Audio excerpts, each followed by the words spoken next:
Syair si burung pingai. Hamzah sesat di dalam hutan, pergi uzlat berbulan-bulan. Akan kiblatnya picek dan jawadan, inilah lambat mendapat Tuhan. Unggas pingai bukannya balam, berbunyi siang dan malam. Katanya akal akhal alam, Hamzah Fansuri sudahlah kalam. Tuhan hamba yang punya alam, timbulkan Hamzah yang kalam. Iskianya janganlah padam, supaya warid di dalam laut. Hamzah Fansuri.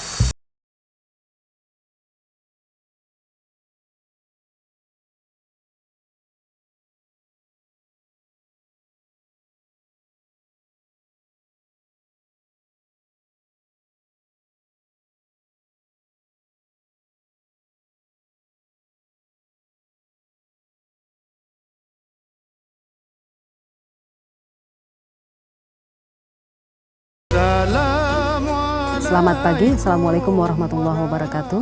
Waalaikumsalam warahmatullahi wabarakatuh. Selamat pagi Bung Ihsan, selamat datang ke Hikayat Aceh, kami dari Jempa News.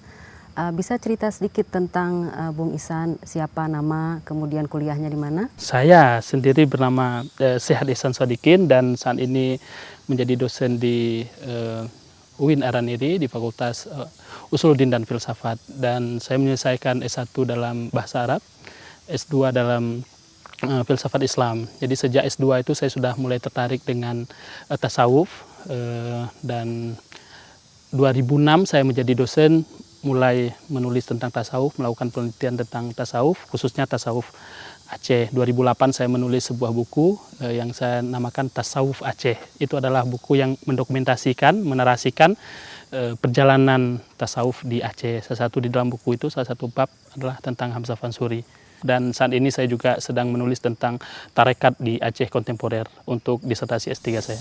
Syekh Hamzah Fansuri seorang pujangga besar di Aceh dan juga dikenal di seluruh Nusantara.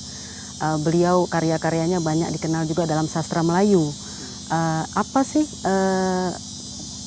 spirit dari beliau yang ingin beliau munculkan dalam prosa dan tulisan-tulisan besarnya yang selama ini kita kenal dengan puisi-puisi Syekh Hamzah Fansuri? Hamzah Fansuri itu sering disebut sebagai pujangga paling awal dari dunia Melayu.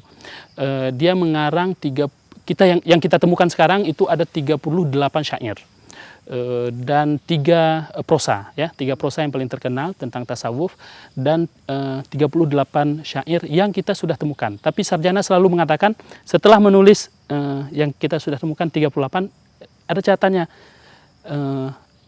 ada kemungkinan puluhan syair lain yang kita belum temukan, terutama di dalam manuskrip-manuskrip yang kita tidak dapat gali atau manuskrip-manuskrip yang sudah hilang. Itu ada kemungkinan masih ada karya-karya Hamzah Fansuri.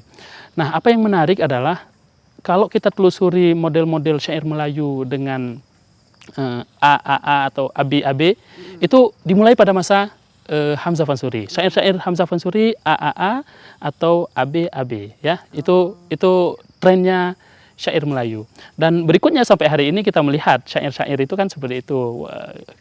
Tidak ada satupun dokumen sampai saat ini yang menjelaskan secara jelas, secara pasti tempat dia lahir. Semua yang disebutkan hari ini itu adalah berdasarkan record atau berdasarkan rekaman dia sendiri dari syair-syair dan tulisan-tulisan dia. Dalam beberapa syair dia selalu menyebutkan Hamzah berasal dari Fansur, atau Hamzah berasal dari Syahrawi. Jadi ada 2. Kalau saya hitung itu dari keseluruhan karyanya yang masih ada sampai saat ini, dia menyebut Hamzah Fansuri itu sekitar 15 kali dan menyebut Hamzah Sarnawi itu sekitar 2 kali. Itu sebabnya semua peneliti cenderung mengatakan bahwa dia berasal dari Fansur, ya, berasal dari Fansur. Kedua, masa dia hidup, ya, dia hidup. Dalam beberapa sarjana itu mengatakan dia pada masa Iskandar Muda, karena ada dalam satu syairnya dia menyebut Mekuta Alam, ya, karena Mekuta Alam itu identik dengan Iskandar Muda, lalu orang-orang mengatakan bahwa dia hidup di masa Iskandar Muda. Tapi sebenarnya yang paling meyakinkan itu dia hidup sebelumnya pada masa Al-Mukamil ya, raja sebelum Iskandar Muda, dan dia meninggal pada tahun 1572.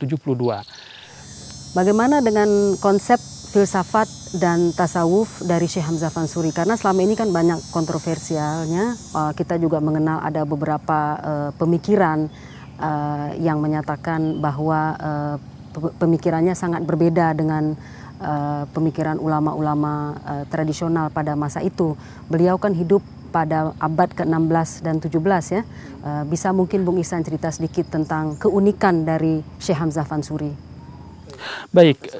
Hamzah Fansuri seperti saya katakan tadi itu meninggalkan 3 karya prosa yang sangat luar biasa ya. Kalau di kalangan peneliti itu disebut dengan 3 serangkai lah untuk belajar tasawuf. Siapapun yang ingin belajar tasawufnya Hamzah Fansuri sepertinya harus melalui 3 tahapan ini ya. Yang paling menarik apa? Buku itu seperti sebuah tingkatan-tingkatan ya.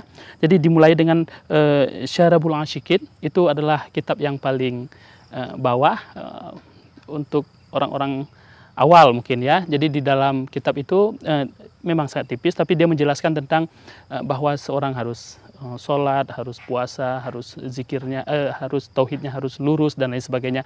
Jadi itu semacam kitab pendahuluan untuk orang-orang yang ingin mendalami ilmu tasawuf ya. Dan yang kedua adalah Asrarul Arifin. Itu sedikit lebih tinggi ya, sedikit lebih tinggi. Itu sudah mulai menjelaskan tentang teknik-teknik berzikir, teknik-teknik mendekatkan diri kepada Allah, dan itu sudah sedikit menata hati dan bagaimana menghadirkan hati kepada Allah dan mendekatkan jiwa ketika kita melaksanakan ibadah ya. Dan yang ketiga adalah Muntahi, itu adalah kitab yang menjelaskan tentang filsafat tasawufnya Hamzah Fansuri. Jadi kalau kita mau mengatakan bagaimana tasawuf Hamzah Fansuri, maka sebenarnya kita perlu melihat 3 rangkai kitab ini ya, supaya kita betul-betul paham ya keseluruhannya. Di Aceh selama ini sudah diterapkan syariah Islam dan kita sudah tahu semua bahwa banyak sekali kegiatan-kegiatan Islami yang ada di Aceh. Namun menurut Bung Ihsan, apa kekurangan yang selama ini masih kita rasakan di Aceh ini, dan apa yang perlu diperbaiki dari pemerintah Aceh terhadap situs-situs pemakaman dan juga cagar budaya historis Islami yang kita ketahui?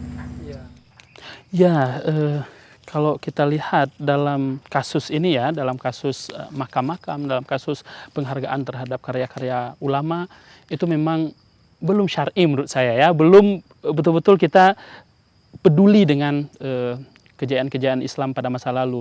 Kita bisa selalu katakan bahwa Islam di Aceh masa lalu hebat, Islam di Aceh masa lalu luar biasa, tapi kalau kita mau lihat bukti konkretnya, itu kemana? Di belahan dunia yang lain, di negeri-negeri muslim yang lain, kita bisa mengunjungi makam, mengunjungi pustaka, mengunjungi karya-karya ulama besar yang menyebutkan tentang ulama terdahulu di negeri mereka. Tapi di tempat kita itu kurang. Kita bisa lihat sendiri bagaimana lokasi di sini yang sangat memprihatinkan. Ada juga makam-makam yang lain. Bahkan ada makam-makam ulama besar yang seadanya saja ya. Jadi kita belum betul-betul melihat ulama itu, menghargai mereka, menjadi membuat sebuah bangunan atau monumen atau apalah yang semua orang kemudian memahami siapa dia, siapa beliau. Di sini misalnya tidak ada sedikit pun penjelasan tentang siapa Hamzah Fansuri itu. Jadi kalau orang datang ke sini hanya melihat ini ya, dan tidak belajar sesuatu tentang Hamzah Fansuri itu. Maunya apa? Ada sedikit biografi dia ya, sedikit syair dia yang penting, yang kemudian orang datang ke sini, ini ternyata Hamzah Fansuri. Demikian juga kalau kita ke tempat-tempat lain, ke makam-makam yang lain ya.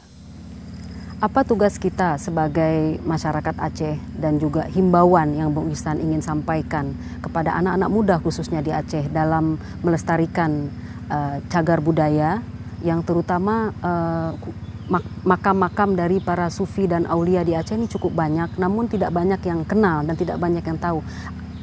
Bung Ihsan sebagai orang yang mempelajari bidang tasawuf, apa ajakannya terhadap anak-anak muda Aceh?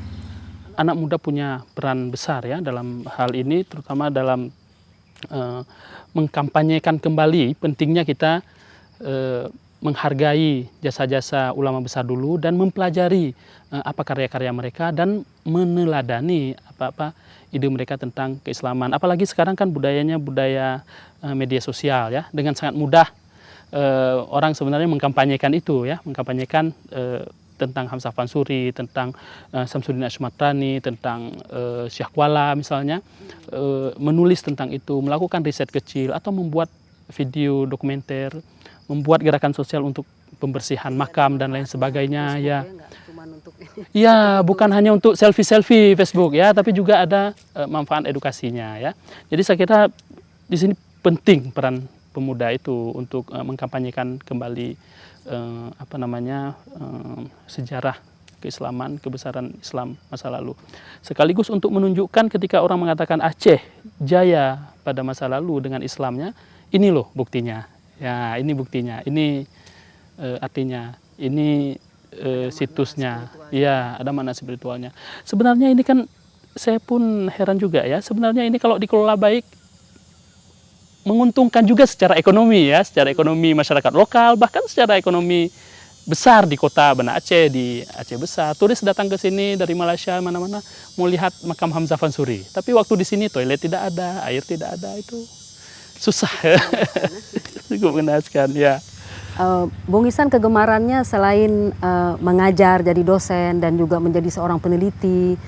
Kalau di rumah pas lagi tidak ada kerjaan itu ngapain Bung Ihsan di rumah tuh? Wah, saya punya kegemaran yang sangat jauh dengan dunia akademik ya. Saya selalu mengatakan diri ini artisan kulit. Jadi saya punya kegemaran bikin kerajinan dari kulit. Jadi dompet kulit, tas kulit dan lain sebagainya. Tapi itu sesuatu yang sebenarnya tidak terlalu terkait dengan dunia akademik ya. Itu menjadi hobi saya mungkin 2 tahun terakhir dan saya sangat menikmati itu ya. Pertanyaan terakhir Bung Ihsan, apa warna kesukaan Bung Ihsan? Kalau dalam kulit saya suka warna tan. Jadi warna tan itu. Kenapa tuh? Itu menunjukkan naturalnya warna kulit. Jadi vintage ya. Itu warna klasik untuk kulit dan itu memang sering dipakai untuk tas-tas kulit klasik yang mencerminkan ini tas kulit.